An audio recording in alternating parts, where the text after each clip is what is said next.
Muy buenas noches y bienvenidos al Universo por Descubrir. Una noche más en el primer directo de esta noche. Tenemos ahora y a las 11 tendremos otros. Por fin tenemos aquí a nuestro querido amigo Jorge Sánchez.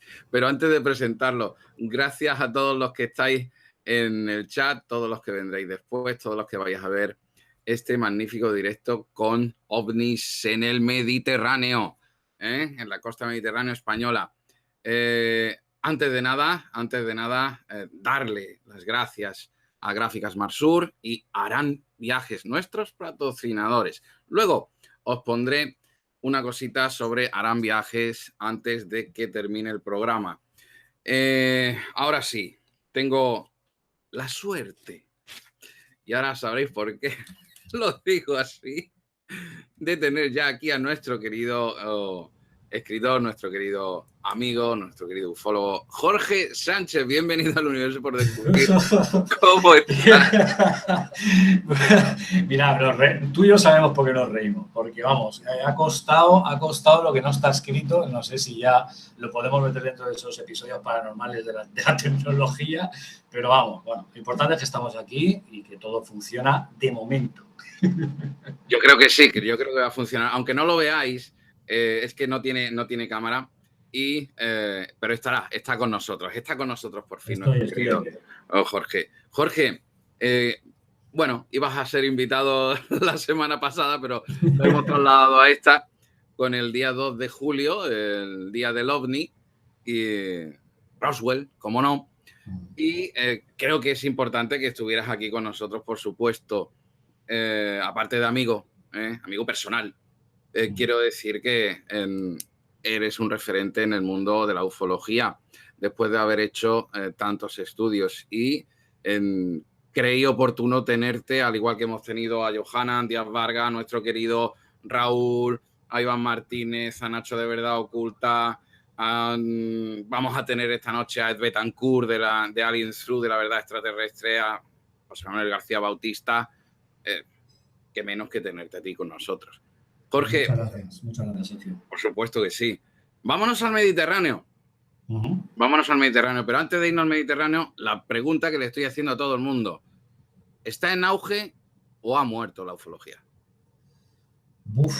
Está en auge o ha muerto. Yo creo que en realidad nunca ha muerto, y si ha estado en auge ha sido por esos picos de intervención de los medios o de algún caso que ha despuntado en un momento determinado más que otro, bien por el morbo mediático, ese amarillismo, o bien por el sensacionalismo que siempre hacemos alusión, o por cualquier otro motivo, ¿no?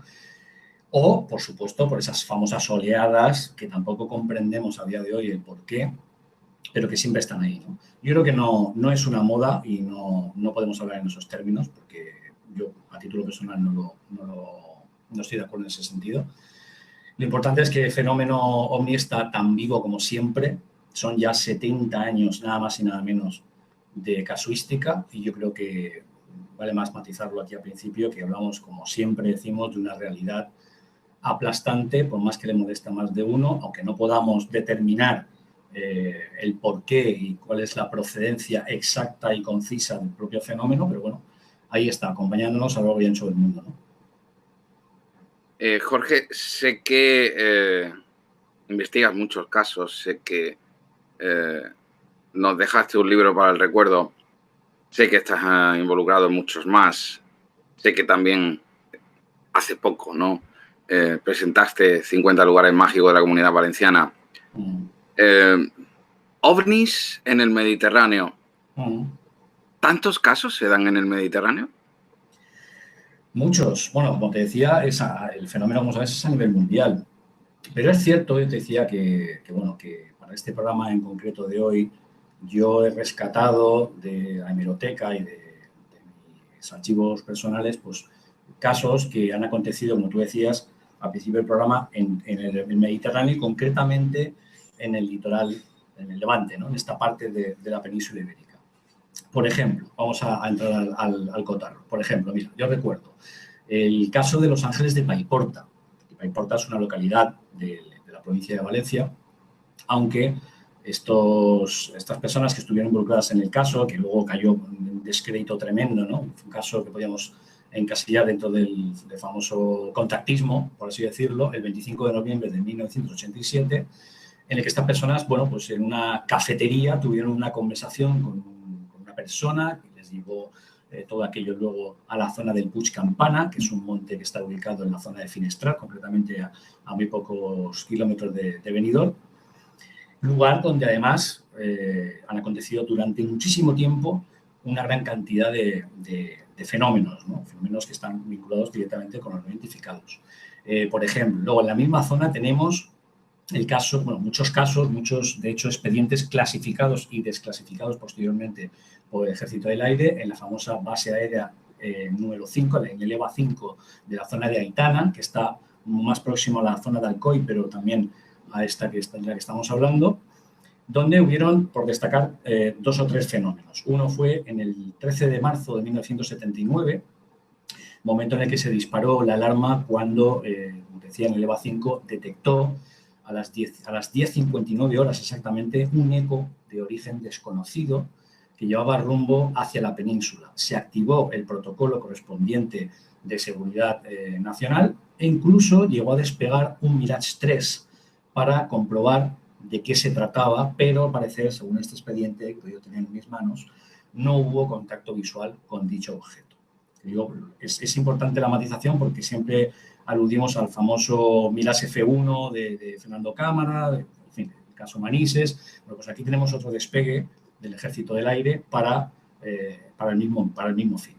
Otra fecha, el 26 de abril de 1986. Ahí, en esa fecha, volvió de nuevo a saltar la alarma del Ejército del Aire cuando se vio caer un extraño objeto, fíjate qué curioso, al mar frente a, como te decía, la localidad de Benidorm. Como ves, es una zona bastante recurrente. Y por último, el 26 de julio de ese mismo año, del 86, se volvió de nuevo, otra vez más, a detectar a las 11:30 exactamente de la noche un nuevo eco desconocido, de procedencia desconocida. Sabes también como yo que el Ejército del Aire, al igual que los aeropuertos a nivel nacional, a nivel mundial, controlan, nunca mejor dicho, qué aparatos se desplazan por el espacio aéreo nacional, en qué dirección o qué ruta llevan, etcétera, etcétera, etcétera. Bueno, pues en esta última ocasión aquel objeto o aquel eco desconocido volaba a gran velocidad, una velocidad muy, muy, muy inusual para una aeronave convencional, con ruta Islas Baleares, Cádiz.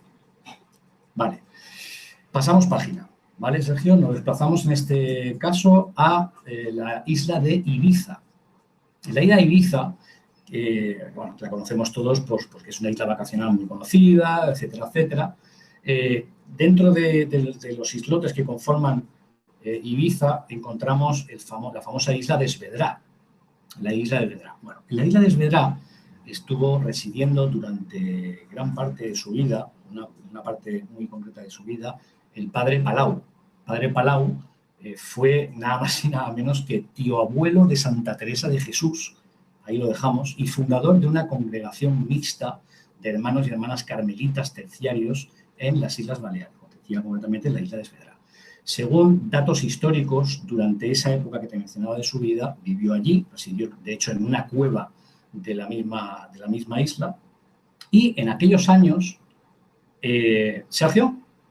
Sí, estoy aquí. Vale, perfecto. En aquellos años, así lo recogió él mismo en sus memorias, él mismo fue testigo de extraños objetos que emergían del mar. Ya hacemos alusión a los famosos OSNIs, a los objetos submarinos no identificados, que es, la verdad, un tema muy interesante y del que no se habla tanto. E incluso habló, fíjate también qué curioso, de ciertas entidades luminosas con las que aparentemente, lo dejamos ahí porque no lo podemos constatar, tuvo cierto contacto, entre comillas. Una pregunta, perdona que te corte. ¿El EVA 7 también estaba al tanto de lo que estaba ocurriendo al igual que el Kansas? El EVA 5, el EVA 7, nombre en clave embargo, indicativo embargo, y el nombre en clave Kansas del EVA 5 en Aitana, ¿verdad? En Alcoy. Estaban también en el mismo, estarían al contacto, ¿no? Estarían realmente a sabiendas de todo lo que estaba pasando, ¿no? Por supuesto que sí, no por nada, sino porque evidentemente la efectividad de ese sistema de vigilancia aéreo es la correlación o la constatación entre un EVA y otro para poder, como te digo, delucidar qué es lo que está recorriendo el espacio aéreo en ese momento. Es decir, si no hubiera contacto entre dichas bases de vigilancia aérea del Ejército Español del Aire, no habría una corroboración de qué es lo que está violando el espacio aéreo en toda regla, ¿no? O sea que sí, a tu pregunta... Jorge, dicen que no se escucha bien. ¿Tienes auricular quizás con micrófono? Sí, llevo un micrófono incorporado, estoy con los auriculares puestos. Ajá, no sé, es que dicen que no se escucha bien. Bueno. Adelante, continúa, por favor. Vale. Bueno, no sé si me escuchan un poquito mejor. Bueno, si alguien tiene alguna matización sobre el tema, pues que lo comente en directo.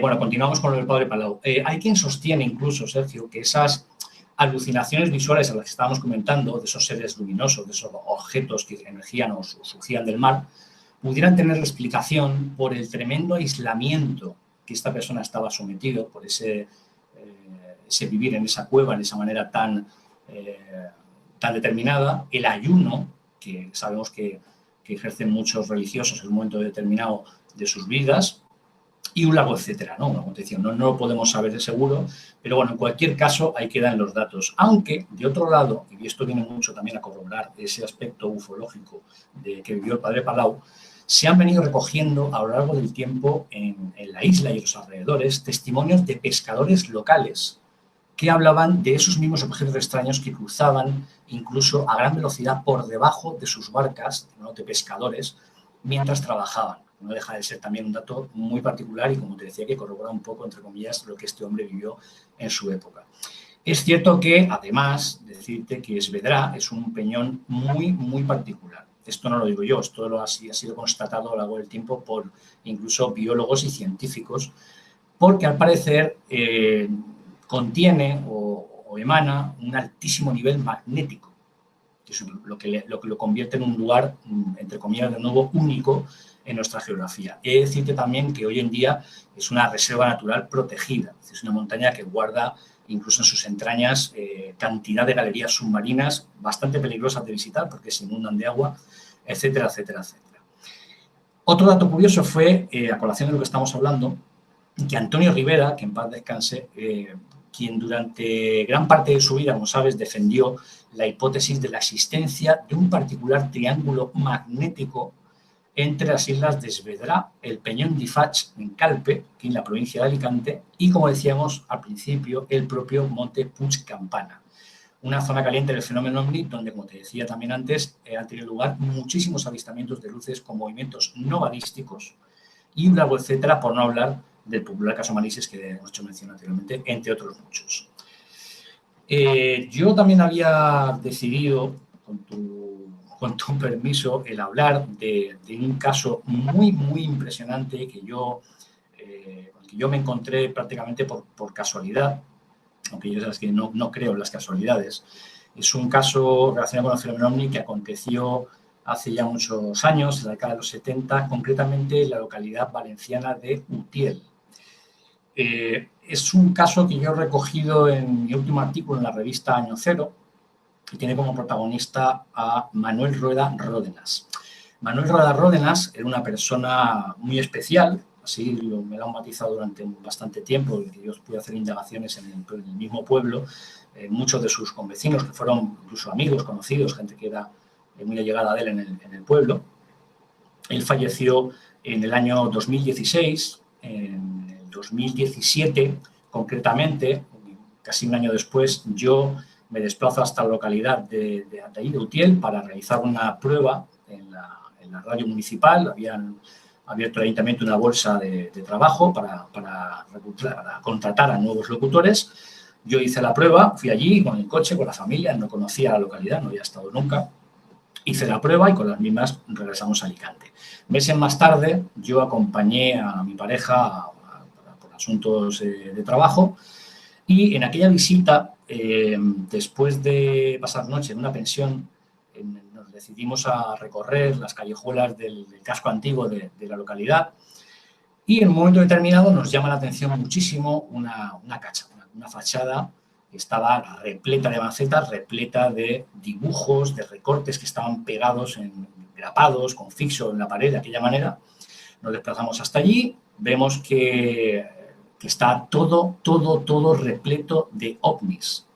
Era toda una compilación bastante particular, de incluso recortes de prensa de algunos casos, todo, como te decía, de aquella manera plasmado en aquella pared. Y colgado de una pequeña barrita oxidada encima del portón principal había un cartel que decía Museo Rueda. Bueno, Museo Rueda, este hombre, ¿quién era? Yo te adelanto esos datos de quién era, pero yo entonces no teníamos ni idea de qué era Museo Rueda ni nada por el estilo, ¿no? Bueno, como te podrás imaginar, lo primero que nosotros pensamos es, bueno, pues un hombre que aquí pinta ovnis, no sé, evidentemente esta persona ha podido tener una experiencia y hay que dar con ella. Evidentemente no sabía que había fallecido, nos pongo a indagar por el pueblo y efectivamente todo el mundo me corrobora que se trataba, como te decía, de Manuel Roda Ródenas, que era una persona muy querida en el pueblo, que era un artista, de hecho, impresionante, ahora nos adentraremos un poquito más en ese detalle, que era dueño de una antigua cordelería, es decir, él tenía su negocio, pero su gran pasión siempre fue la pintura. Desde que nació hasta que prácticamente falleció, ya de condición en ese año 2016, pues una persona que dedicó muchísimo tiempo, gran parte de su vida, por no decir al completo, su vida hacia la pintura. Bueno, yo localizo a la hija de este señor, que trabajaba allí en el ayuntamiento, me presento ante ella, le hago saber que trabajo para la revista, escribo para la revista Año Cero y que estaba deseoso de conocer más sobre la historia de la vida de su padre y el por qué se había decidido a pintar objetos volantes no identificados de una manera tan compulsiva en un momento determinado de su vida. Ella nos cita ese mismo día a las 5 de la tarde en la puerta de lo que fue el estudio vivienda de su padre. Abrió la puerta, ella nos hacía saber que hacía bastante de tiempo que no volvía a la casa de su padre. Y te puedo decir, Sergio, que cuando abrió la puerta y cruzamos el umbral y encendió la luz, aquello era, bueno, nuestra cara era un poema porque aquello estaba repleto de cuadros apoyados en las paredes, en las repisas por todas partes. Los no identificados eran absolutamente los protagonistas de la obra de este hombre. Que habló además de cuadros de gran tamaño, en fin, de muchísimos tipos. ¿Querías preguntarme algo, Sergio? Sí, con fotografías incluso. No. Eran recreaciones, eran pinturas que él había hecho, sí, de estos ovnis. Bueno, a lo que vamos. Resulta que, bueno, una vez dentro, claro, era tan abrumador que no podíamos fijar la vista en ninguno en concreto porque de verdad, era muy sobrecogedor todo lo que había ahí pintado. La obra de este hombre era impresionante. En un momento determinado, su hija me comenta que en el piso de arriba tenía más, subimos al piso de arriba, el piso de arriba era algo ya alucinante, cuadros por todas partes, en fin. Total, que nos decidimos a hacer la consabida entrevista para ese posible artículo que hoy ya se ha convertido en una realidad para la revista Año Cero y efectivamente, Manuel Roda Ródenas comenzó a pintar ovnis porque concretamente, el 13 de marzo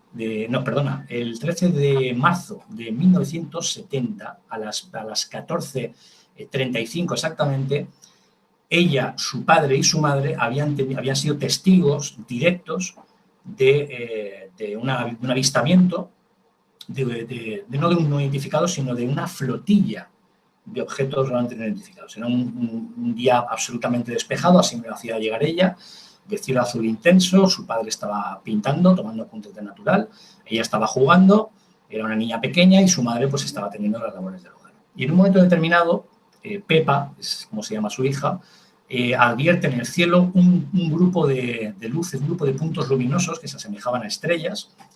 En un momento determinado ella me contó en el estudio de su padre que esas estrellas comenzaron a ganar terreno, a avanzar hacia donde ellos estaban, aumentando por supuesto de tamaño, hasta el punto en el que de forma inconfundible, absolutamente rotunda, lo que está contemplando es un grupo de objetos metálicos en forma de sombrero, con una especie de cúpulas que brillaban muchísimo al sol, que reflejaban los rayos del sol sobre esa chapa o sobre esa estructura física, metálica, y que hacían una especie de bamboleo, como ella lo comparó como cuando dejas caer una pluma a cierta altura, ¿verdad? Ese movimiento errático de izquierda a derecha. Ella, en un momento determinado, pega un grito, avisa a su padre y a su madre de lo que está viendo, los dos se acercan hasta donde ella estaba, Y los tres empiezan a ver con todo detalle lo que estaba sucediendo. Su padre, como te podrás imaginar, como un buen artista que era, cogió un nuevo papel y comenzó a dibujar in situ y en tiempo real. Esto es muy importante. De hecho, se asemeja mucho, podemos recordar, al caso de Robert Gimós, este pintor catalán que tuvo también experiencia en Fortaleza, en Brasil, cuando estaba dibujando y apareció de una nube un objeto de grandes dimensiones y comenzó a dibujarlo en el mismo momento. Bueno, ese dibujo que él hizo en ese momento era uno de los dibujos que yo había visto clavados en la pared, que no me había fijado, no nos habíamos fijado en el detalle de que justo debajo, al pie de ese dibujo, había colocado la fecha y la hora exacta, como te decía, de ese acontecimiento. Otros elementos muy curiosos de este caso es que, según me contaba Pepa, claro, evidentemente su padre le cambió la vida, como sabes que sucede en otros casos, ¿no? El paradigma, todo su entendimiento de la vida, tal y como estaba conformada para él, pues cambió rotundamente de un giro de 180 grados y no es que se volviese una obsesión, pero sí una gran pasión. Ese hombre comenzó a investigar, comenzó a leer sobre la temática de los no identificados y como había preparado unas fotografías, no sé si puedo compartirlas contigo, vamos a ver si podemos acceder a ellas. No sé si la estáis viendo en este momento. ¿Se ve la fotografía? ¿Sergio? Sí. Bien, bueno, esto es uno de los cuadros, como podéis ver. Bueno, el hombre tenía una calidad de pintura impresionante. He de decirte, que es un detalle que no he mencionado, que Sergio, que incluso los ovnis en un momento determinado pasaron a un segundo plano. Y me explico. Yo, como amante de la pintura que soy, llegamos a convencernos de que este hombre era un auténtico genio de la pintura, una persona que intentó en vida dar a conocer su obra, pero que lejos de algunas exposiciones locales y fuera un poquito de su localidad, murió un poco con esa pena de no poder dar a conocer su obra a más público, pero era como eso, como haber descubierto un genio en la sombra, ¿no? Como haberte fascinado tanto por un trabajo tan impresionante como era el de este hombre, ¿no? Por ejemplo, mira, aquí tenemos otro de los cuadros. No sé si se ve bien, no sé si podéis contemplarlo. Menudo cuadro. Si podéis ver exactamente este grupo de objetos que tiene aquí exactamente localizado en este cuadro en concreto, son exactamente los objetos que él, su hija y su mujer pudieron contemplar en esa fecha en concreto que te he comentado antes. Como puedes ver, son objetos en forma de sombrero, con esa cúpula que te comentaba antes, ¿vale? Tengo aquí otras fotografías de otros cuadros que él ha hecho. Como puedes ver, son cuadros que retratan esa obsesión, entre comillas, de la que hablábamos. Este en concreto es la pintura exacta que me llevó a la pista de averiguar del por qué Manuel Rueda Ródenas había pintado ovnis con tanta compulsividad, ¿no? Aquí veis la flotilla que le había recogido, como veis es un dibujo hecho a mano alzada. Bajo en el pie sucedió el 1 del 3 de 1970 a las 14:35 horas en pie, filmado Manuel Rueda Ródenas. No sé si se ven bien, Sergio, las fotografías. Perfectamente. Bien, bueno, aquí tenemos a Manuel Rueda, ¿vale? Con este cuadro que hemos puesto antes detrás de él. Era un hombre muy especial. Esto de un hombre muy especial es muy interesante porque, como sabes, son muchos los ovnis que han sido recogidos por diferentes artistas a lo largo de la historia, como Raúl de Gelder o la Madonna de San Giovannino, entre otros muchísimos, ¿no? El bautismo de Cristo, donde estos artistas, de un modo u otro, sin saber muy bien por qué, evidentemente pensamos que porque también tuvieron ese encuentro tan particular con estos peculiares objetos, retrataron o quisieron que eso quedara para la posteridad, ¿no? También he recogido algunos recortes de hemeroteca. Curiosamente, aquí podéis ver en esta fotografía, en este recorte de prensa, Rueda y sus 40 temas sobre el Halley. Esto es porque él, en un momento determinado de su vida, en esa obsesión o en esa pasión por el espacio, por el cosmos, llegó a dedicar nada más y nada menos que 40 de sus obras al cometa Halley, ¿vale? Tenéis un detalle muy curioso. Otro de los recortes de hemeroteca recoge Rueda expone sus óleos de ovnis. El pintor italiano Manuel Rueda expone en la Sala Carsí su colección de óleos marcianos, presentado bajo el lema 1997, cincuentenario de la era moderna de los platillos volantes. Me preguntan, me preguntas, Mariela, desde Argentina.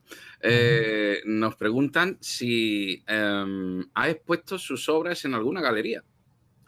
Sí, efectivamente, como te comentaba antes, su intención, como la de todo artista, evidentemente era la de dar a conocer su obra, pero bien por el destino, bien por la mala suerte o lo que sea, o cualquier otro aspecto que se nos escapa a las manos, lejos de ese perímetro de su localidad, no llegó a calar su obra en otros marchantes de arte, en otras galerías que estuvieran interesadas en su trabajo. A posteriori, como también por desgracia suele suceder con muchos artistas, es cuando realmente su obra es un poco más conocida, que no del todo. Y aquí hay un detalle muy curioso y entrar dentro del mundo de las causalidades, ¿no? Es decir, el por qué yo encuentro toda esta historia de esa casualidad, ¿no? de esos puntos de unión en el que yo por casualidad de nuevo estaba empezando a escribir la revista Año Cero, yo le planteo a la hija, a Pepa, el poder escribir un artículo para la revista, me da su consentimiento. El caso es que hemos conseguido dos cosas. Una, que la revista Año Cero cubra en parte el pequeño gran sueño que tenía este hombre en vida, ¿no? Que se murió con esa pena, con esa espinita clavada de no haber podido extrapolar su obra a más público. Como sabes, la revista Año Cero es una revista de tirada internacional y mi granito de arena, lo comentaba Pepa, era el poder compartir con otros lectores, con investigadores, con personas curiosos que están interesados en el fenómeno, la experiencia de su padre y, al mismo tiempo, de forma colateral, su propia obra, ¿no? Y, de otro lado, hacer llegar a las personas que nos están escuchando en este momento que el museo se puede visitar, el museo lo enseña la propia hija, hay que pedirle permiso, por supuesto, hay que contactar con ella, pero bueno, se puede dar con ella bastante fácil, en el pueblo se conocen todos y prácticamente pues, han sido hasta ahora muchos los que se han acercado hasta Utiel y han querido conocer no solamente, como te decía, el fenómeno que apasiona a este hombre, el no identificado, sino esa otra parte, esa obra que este hombre tiene, porque además tengo que decirte que, bueno, habéis podido comprobar en alguna de las fotografías que hemos compartido en pantalla, la calidad pictórica de esta persona, de Manuel Rueda, era impresionante. Él incluso tenía réplicas exactas, y puedo dar fe, de cuadros de Van Gogh, de Miró, de Picasso. Era, como te digo, un genio. Era verdaderamente sorprendente. Sergio, nos lo comentábamos mi pareja y yo, ¿no? Y con su hija, el cómo era posible que una persona con esa calidad pictórica, con esa manera de acercarse al arte, hubiera fallecido siendo medianamente un desconocido, ¿no? Me pareció una auténtica injusticia y, lejos, como te decía, del mundo de los identificados, quería poder paliar esa carencia que él tuvo, ¿no?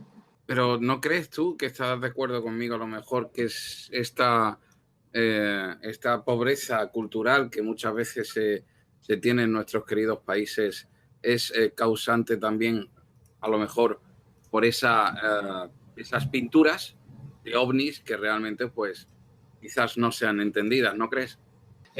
Lo hablaba también con Robert Gimós, ¿no? Cuando pude hablar con él, entrevistarme por su caso, me lo comentaba, ¿no? Dice, claro, estamos tan condicionados por diferentes aspectos culturales, sociológicos, religiosos, tecnológicos, al final son muchas cosas con las que tenemos que lidiar y entiendo que una persona cuando se acerca o cuando transmite, a través, en este caso de la pintura, una experiencia tan increíble o tan incomprendida como puede ser un encuentro relativamente cercano con lo desconocido, desde un punto de vista artístico puede echar para atrás, ¿no? Pero bueno, fíjate, hoy en día nada más lejos de la realidad. Es decir, ese mismo motivo, por desgracia, porque hubiéramos preferido que hubiera sido esa fascinación por su obra, hubiera sido por su obra en sí, no porque hubiera pintado ovnis. Pero bueno, en definitiva, lo importante es que hemos conseguido, como te decía, paliar esa carencia con la que falleció Manuel Rueda, el hacer llegar, insisto, el que el museo se puede visitar, podemos acercarnos hasta Utiel para entrar en ese pequeño resquicio de su intimidad y poder, además, este hombre pintaba en un espacio bastante angosto, una habitación muy pequeñita que tenía allí en la vivienda. Y, como decía su hija, él pintaba a una velocidad impresionante. Esas réplicas que él tenía de Van Gogh, una persona un artista que le influenció muchísimo a lo largo de su vida, que de hecho, además, debo decirte que tuvo una experiencia mística con el pintor, con este Van Gogh. Resulta que, me contaba Pepa, en un momento determinado de su vida, su padre se obsesionó con la idea de que bueno, quería conocer a su obra y había que ir a París, porque París era el centro neurálgico del arte, ¿no? Bueno, este hombre, Manuel Rueda, cogió ni corto ni perezoso unas cuantas obras, se fue a vivir a París y en un momento determinado, ese tren que él cogía todos los días para ir a trabajar, porque había que salir adelante, él no podía vivir de su trabajo, por desgracia, en lugar de bajarse en el andén donde se bajaba todos los días, ¿no? Él no supo nunca bien por qué, en una especie de estado de trance, si se puede hablar así, un poco como andando un poco sonámbulo, él empezó a deambular por otra localidad hasta que apareció, cuando fue consciente, abrió los ojos y apareció delante de la tumba de Van Gogh, justo en el cementerio donde este artista estuvo enterrado, ¿no? Eso a él le conmovió, igual contado pierde, no tiene mucho más aquel, pero eso a él también le influenció mucho, ¿no? De hecho, él tiene una frase muy bonita que tenía al pie de uno de los cuadros, esa réplica de Van Gogh, que decía algo así como, querido maestro, tú me llamaste y yo vine a ti, ¿no? Él, de hecho, también tuvo una experiencia muy curiosa. Él llegó a conocer a Dalí. Él, en ese viaje a París, estuvo empeñado en que quería conocer a Dalí. Su mujer le decía, bueno, alma de cántaro, ¿dónde vas? Dalí no te va a recibir, ¿no? Bueno, pues Dalí sí le recibió. Dalí vio la obra de este hombre. Quedó muy impresionado por la calidad y por lo que allí él había reflejado. Él le animó a seguir con su trabajo. Y me enseñó, de hecho, Pepa, su hija, y en el estudio, uno de los libros de Dalí que había dedicado el propio Dalí de su puño y letra a su padre, a Manuel Rueda, ¿no? Una persona, como te digo, que falleció con esa pena, ¿no? Él, de hecho, le decía a su hija, ¿no? Me comentaba Pepa, dice, bueno, hija, que todo esto, ¿qué pasará con todo esto, ¿no? Refiriéndose a sus cuadros cuando yo ya no esté. Dice, bueno, no te preocupes, papá, que yo haré todo lo posible para salvaguardar tu obra y no te preocupes que esto, de un modo u otro, se dará a conocer a los demás. Por eso, como te podrás imaginar, lejos de egocentrismos, ni muchísimo menos, el hecho de que yo parara por casualidad en Utiel y que plantease la posibilidad de ese artículo, pues bueno, pues no deja de ser una cosa bastante causal y que a mí me sobrepasó, ¿no? A mí, a mi pareja y a las personas que vivimos entonces aquella experiencia, ¿no? La experiencia que acabamos de vivir nosotros contigo cuando tú lo has contado, porque ya estaba yo viviendo por aquí, de cómo, cómo ir, ¿no? ¿Verdad? A Utiel. A Utiel. Bueno, es muy, como te decía, es muy fácil de encontrar. El pueblo, el perímetro del pueblo no es muy extenso y, bueno, no tenemos más que preguntar por el Museo Rueda, de Manuel Rueda Ródenas, o preguntar por él mismo y las personas de Utiel, que son absolutamente entrañables, son muy cariñosas, son muy buenas personas, nos van a acompañar, nos van a dar esa dirección para poder ver in situ, porque contado pierde. Yo siempre digo que no es lo mismo contarlo que vivirlo. Decirte antes de terminar, Sergio, se me ha olvidado que cuando yo regreso de Utiel a Alicante, o tú comprenderás, pues me pongo a indagar por internet en hemeroteca, donde tengo todos esos recortes de prensa de la época, acerca de este hombre, de Manuel Rueda, y encuentro que en la zona, en el perímetro, en las localidades cercanas al propio Utiel, como son Requena, Jaraguas y otros pueblos de la zona, habían acontecido otros casos OVNI, concretamente, por ejemplo, bueno, gracias al blog mundoparapsicológico.com, sabes que siempre hay que citar las fuentes, del compañero Cristian Puig, ahí se recogían dos experiencias. Una, el 13 de mayo de 1977, de 7 años después de la experiencia de Manuel Rueda, en la que un barbero de la zona fue el protagonista. Este señor pues acudía con su ciclomotor a otras localidades circundantes para poder ejercer su profesión y en uno de esos días, en la noche ya de madrugada, de vuelta a su casa por una carretera nacional, concretamente la 452, en el punto exacto donde yo pude estar in situ para hacer esa investigación, fue perseguido por un objeto rodeado de una luz muy potente, un objeto esférico, o aparentemente esférico, que volaba a muy baja altura, que estuvo persiguiéndole por esa nacional durante bastantes kilómetros, hasta el punto, fíjate, que estuvo a punto de costarle la vida, porque pudo provocar incluso un accidente, ¿no? Según contaba este compañero, Cristian Puig, en su blog, esta persona llegó a saltar de ciclomotor en marcha, llegó a esconderse en unos matorrales absolutamente aterrorizado, porque no comprendía, como es normal, lo que estaba sucediendo, qué era aquello. Y aquel objeto, aquella luminaria, llamémoslo como queramos, estuvo recorriendo la zona, como buscándole, entre comillas, durante bastante tiempo, hasta que pegó un chispazo a una velocidad impresionante y desapareció en el cielo. El siguiente avistamiento o siguiente caso tuvo también bastante similitud con este que acabamos de comentar. Fue en Jaraguas, como te comentaba, en esta localidad que está a pocos kilómetros de Utiel. Y en este caso fue un grupo de personas que viajaban en un coche, en un utilitario, desplazándose de una localidad a otra, y también fueron perseguidos durante bastante tiempo por un objeto. En este caso fue un objeto físico, metálico, de color oscuro, rodeado también de una luz bastante llamativa, aunque no molestaba a la vista. Esto sabes que es un detalle que también se repite mucho dentro de la casuística. Y bueno, son casos que yo extrapolé a un mapa que identifiqué en lugar de un punto con una graciosa foto diminuta de un objeto no identificado, y extrapolamos de ello a ese mapa. En estas localidades se dibujaba el famoso triángulo, es decir, un triángulo que pudiera delimitar, ¿por qué no? Lo dejamos ahí, una zona caliente que yo desconocía hasta ese mismo momento relacionada con los no identificados, ¿no? Supongo yo que después de contarnos todas estas magníficas casos realmente del Mediterráneo, en tu libro, que acabamos también de poner el link en el chat para todas estas más de 50 personas que están ahora mismo viéndonos, aparte de Cristóbal, un saludo, también te manda saludos a ti, Cristóbal Toro. Tenemos en 50 lugares mágicos de la Comunidad Valenciana, supongo yo que habrás podido sacar y habrás podido ponernos para leer y disfrutar de algún que otro suceso ufológico, ¿no? Sí, concretamente, como te decía al principio, sin ánimo de ser reiterativo o redundante, el caso de Puig Campana, que es un lugar mágico por excelencia, ¿no? Aquí en la provincia de Alicante. Hay un detalle que ya te comenté en otra ocasión, pero que voy a mencionar de nuevo porque vale la pena. En la década de los 70 se afincó en esa zona, en la zona de Finestrat, un californiano de apellido Williamson. Este americano tuvo a bien el sobreesfuerzo de publicar un periódico de habla inglesa que se llamaba The Times of Spain, El Tiempo de España, en el que él de tanto en tanto recogía esas experiencias relacionadas con ovnis en la zona del Puig Campana.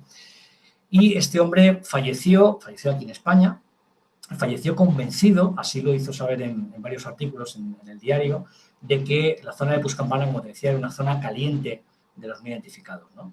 Así como otras experiencias que podía recoger en el libro y en otros artículos, en otros blogs relacionados con el misterio de los ovnis, ¿no?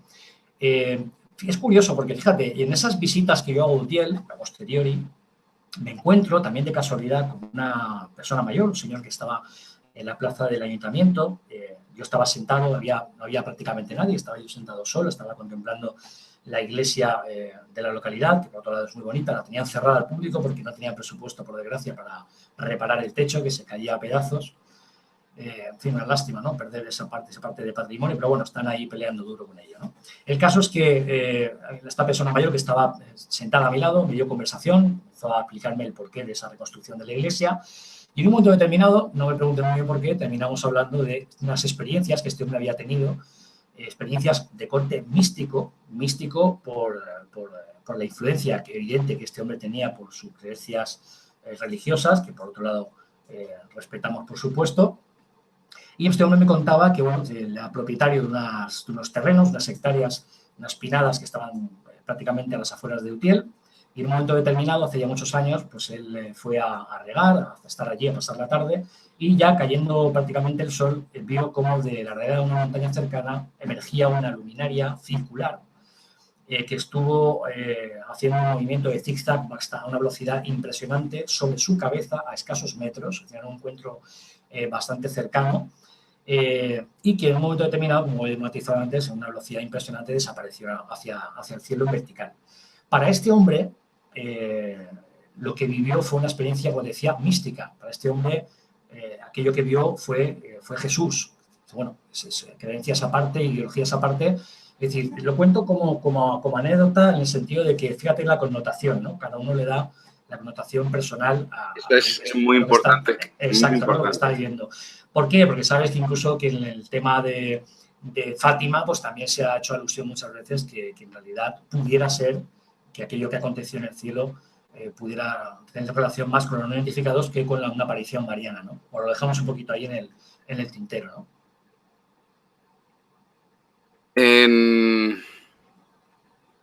Por excelencia, ¿qué te supone a ti el caso Manises?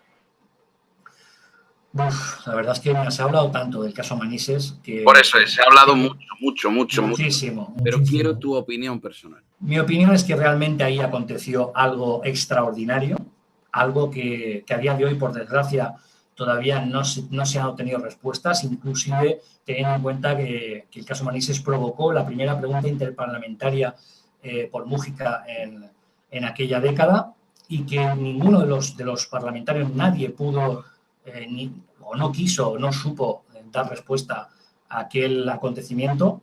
Y yo creo que todavía está suscitando muchísimas preguntas, muchísimas cuestiones que están sin resolver. Yo creo que tenemos que tener en cuenta que cuando el Ejército del Aire da la orden de que un avión despegue de cualquier base española para interceptar algo que desconocen, no estamos hablando de una tontería. Es decir, llegados a ese punto, quiero pensar o pensamos, damos por sentado que se ha pasado por diferentes protocolos de seguridad, es decir, una luminaria, cualquier acontecimiento atmosférico, es decir, todo ese tipo de elementos que podemos descartar, también los descartó el ejército en su día, ¿no? Es decir, no es ninguna tontería, ¿eh? No hablamos de algo que podemos encasillar en un fenómeno atmosférico, en cualquier tipo de explicación racional. No, aquello era algo inteligente, algo que estuvo incluso jugando con un piloto tan experimentado como fue Fernando Cámara, que incluso le llevó a agotar prácticamente el combustible del avión. Es decir, que no hablamos de... Estábamos hablando de 1,4 Mach en un F1 Exactamente. Estamos hablando que incluso a medio camino, ¿no? Creo recordar que sobre las 11 de la noche, Lerdo de Tejada, aquel piloto, ¿no? Y su tripulación observaron esas luces también, ¿no? Y que incluso se dirigían a su propio avión en rumbo de colisión y ya tuvo que salir. Exactamente, y ahí te evoluciona lo mismo, Sergio, es decir, que un piloto de avión comercial con horas y horas y horas de vuelo, con muchísima experiencia profesional en este ámbito, tome la decisión de variar el rumbo en un momento determinado con prácticamente 100 y pico pasajeros a bordo, es una responsabilidad impresionante y que pone, por supuesto, en riesgo la integridad física de los ocupantes del avión y de otras muchísimas personas que estuvieron involucradas. Además, creo recordar que fue el primer avión que tuvo que aterrizar por culpa de este fenómeno, de este incidente.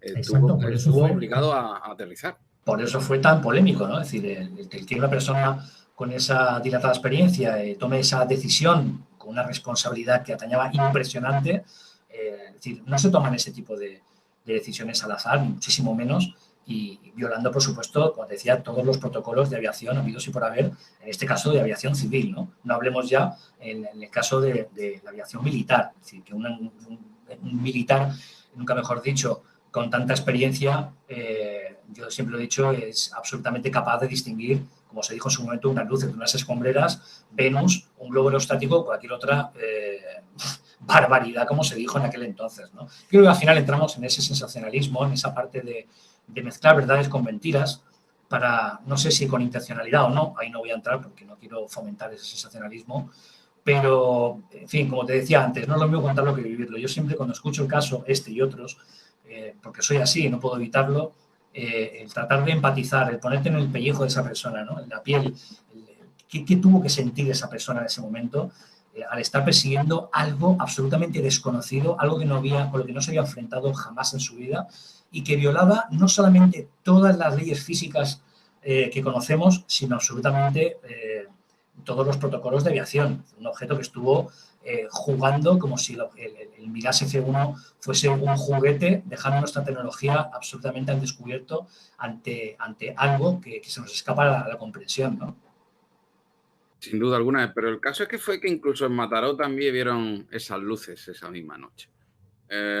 Eso claro, también es curioso. Por eso te decía, de ahí también un poquito, no es el mejor ejemplo, esas alertas OVNI, ¿no? Es decir, cuando hay compañeros diseminados a lo largo y ancho del mundo, pues podemos un poco, de cierta perspectiva, nunca mejor dicho, corroborar qué es lo que se está viendo, qué ruta o qué dirección lleva esa luminaria o ese objeto, a qué velocidad, etcétera, etcétera, ¿no? De ahí cuando hacías alusión a estas bases aéreas aquí en España, el EVA 1, el EVA 2, el EVA 3, el EVA 4 y el EVA 5, que corroboran en tiempo real, por supuesto, de ahí su efectividad, todo, absolutamente todo lo que sobrevuela el espacio aéreo nacional.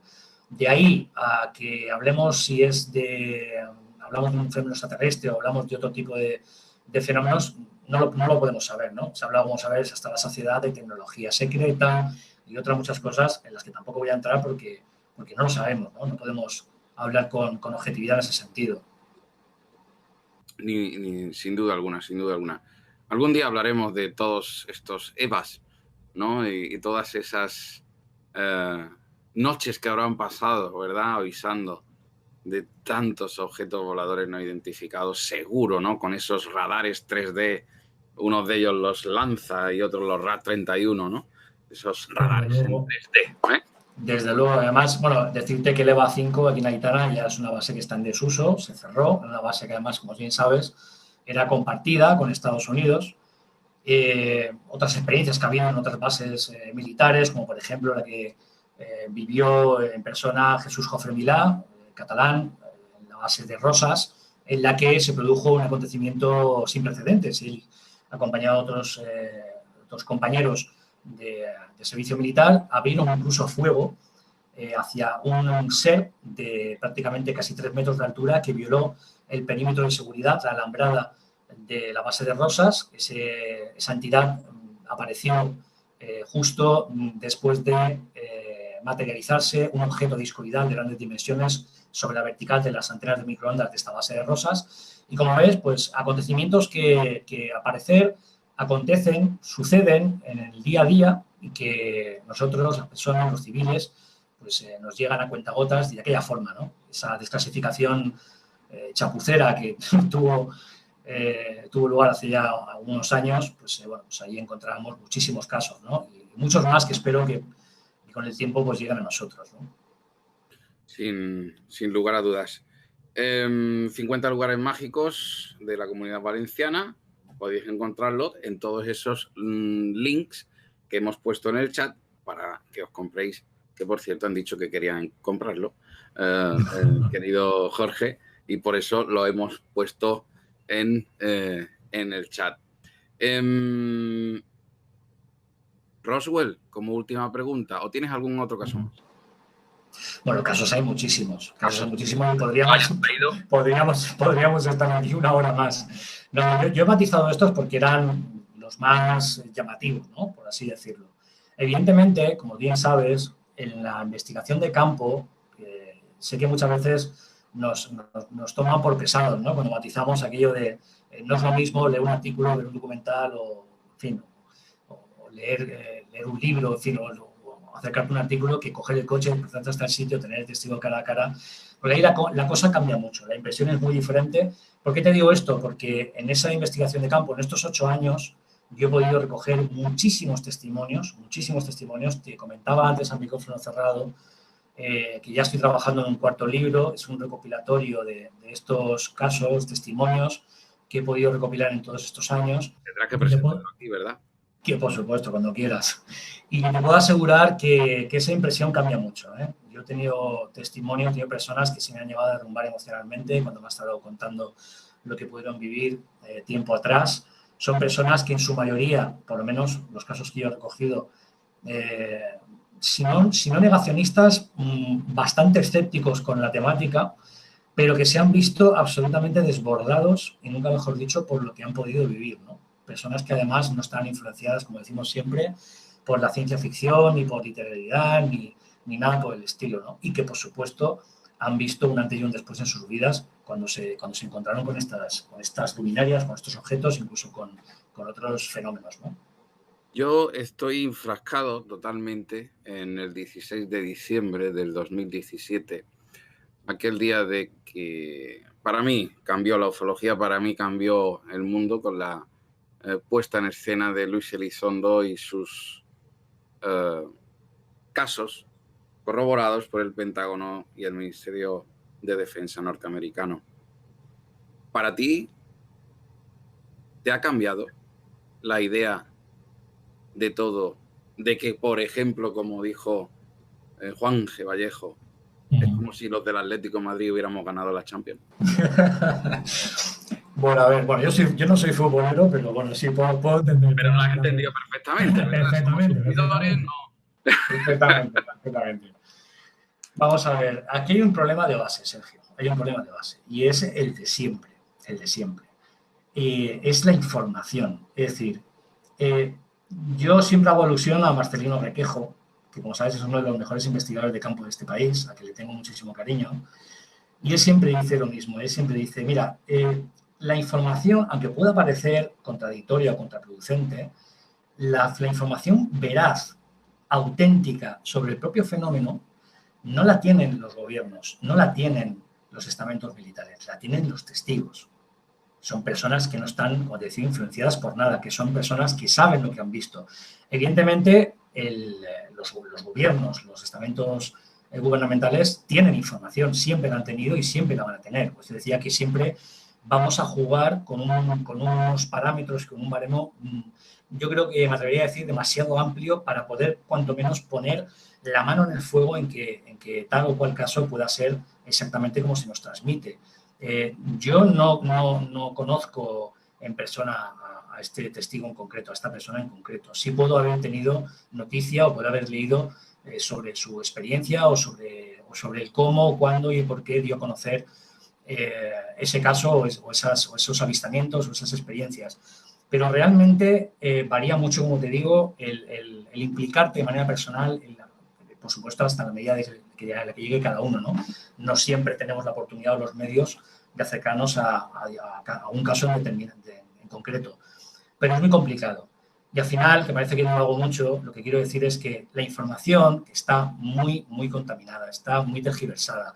Te decía antes que se mezclan verdades con mentiras. Y al final es muy difícil, muy complicado, muchísimo más de lo que nos imaginamos, poder poner la mano en el fuego y poder constatar que esto ha sido así o ha sido de tal o cual forma, ¿no? Yo no pongo en duda, ni muchísimo menos, no este caso que tú me has mencionado, sino cualquier otro en que haya podido ser exactamente como se nos transmite. Pero hay que tener mucho cuidado siempre, hablar con muchísima humildad, hablar con muchísima cautela, porque es muy, muy difícil el hacerlo con esa objetividad que tanto se nos exige, como bien sabes, a los investigadores o a los ufólogos o a los divulgadores, llamémoslo como queramos, ¿no? Es muy difícil. Que hay una realidad absolutamente aplastante. Eso es algo que como decía Jiménez del Oso en paz descanse, ¿no? Dudar de la realidad del fenómeno ovni es dudar de lo evidente. Es decir, en caso de una duda razonable sería ya por falta de información. Es decir, cuando una persona niega el fenómeno es porque no ha podido acercarse a esa falta de información, a esa falta de documentación, ¿no? No podemos estar de acuerdo con todas las personas, ni todas las personas pueden tener el mismo punto de vista que nosotros, evidentemente, y es muy complicado llegar a todo el mundo por igual, ¿no? Evidentemente, todos tenemos nuestras perspectivas del asunto y es muy difícil dentro de esa pluralidad el estar de acuerdo con tanta cantidad de gente, ¿no? Muchas gracias, de verdad, muchísimas gracias a ti por estar aquí con nosotros. Te espero próximamente para que nos cuentes el libro, presentemos el libro, etcétera, etcétera. Te esperaremos en tu casa, te esperaremos en el Universo por Descubrir, en Orión 2.0. Repito, en tu casa. Muchísimas gracias. Sánchez, muchas gracias. Gracias a ti, un fortísimo abrazo, sabes el cariño que te profeso. Muchas gracias por darme la oportunidad de estar contigo y un abrazo fuertísimo a todas las personas que han estado con nosotros. Y a todos ustedes, os espero. Gracias.